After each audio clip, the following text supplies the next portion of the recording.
Бу көннәрдә журналистлар өчен урагысты, вакытлы матбугатка язылу бара. Газета журналлар укучыларының санын барлый. Мәгълүмат чыганагы булса да, матбугатка язылучылар елдан-ел кими. Кемдер бәясен кыйммәтенә, кемдер вакыт булмауга сылтый.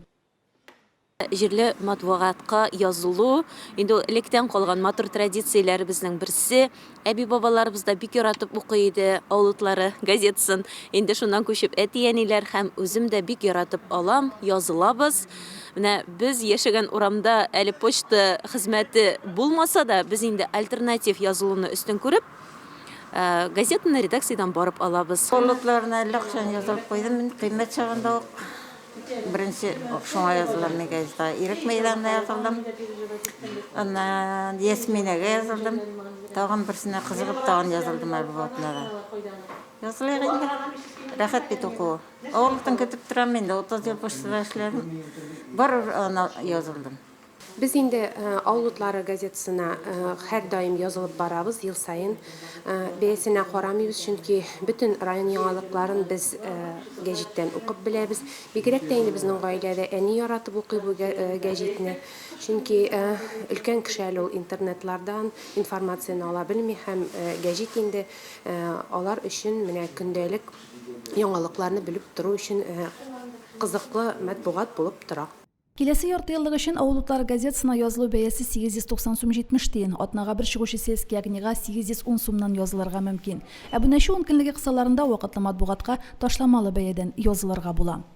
Язылу бәясен кыйммәтсенүчеләр район газетасына альтернатив подписканы сайлый ала. Бу очракта сез газетаны матбугат үзәгеннән үзегез килеп алырга тиеш буласыз. Альтернатив подписка бәясе 510 сум. Быел альтернатив усулдан 259 гаилә файдаланды. Район үзәгендә яшәүчеләр арасында урамнары белән газетага язылуның альтернатив усулын сайлаучылар бар. Без инде коллективыбыз белән бу газетага язылабыз, тырышып укыйбыз. Альтернатив подписканы ишәп сайлыйбыз, чөнки почта дөресен әйткәндә бүгенге көндә бик оптималь эшләми. Мин инде үзем киләм, практически көн саен исемдә.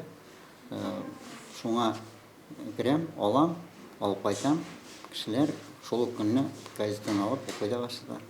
Мөслимне яратам дип йөргән кеше, туган җиренә турыклы булган кеше, шушы Мөслимдә авылларында яшәгән төбәгендә булган яңалыкларны, аның тырыш кешеләре турындагы материалларны, кызганычка каршы күңелгә тия торган, кайчагында була торган хәлләрне дә без шушы газета аша беләбез. Шуңа күрә Авылутлары газетасы ул нинди генә газета алсаң да өйдә иң беренче укыла торган газета. Мин аны үзем белгәннән бирле укыйм. Ул мин белгәндә күмәк хуҗалык газетасы буларак чыкты. Менә соңгы елларда без инде альтернатив рәвештә язылабыз. Моның безгә нинди уңайлыгы бар. Беренчедән ул арзан, ул 2 тапкырга якын арзанрак. Һәм гомумән өлкәннәр өчен ул бер хәрәкәт тә булып тора. Махсус атнага 2 тапкыр газетаны алам әле дип редакциягә кирип чыкканда бер нинди авырлыгы да юк.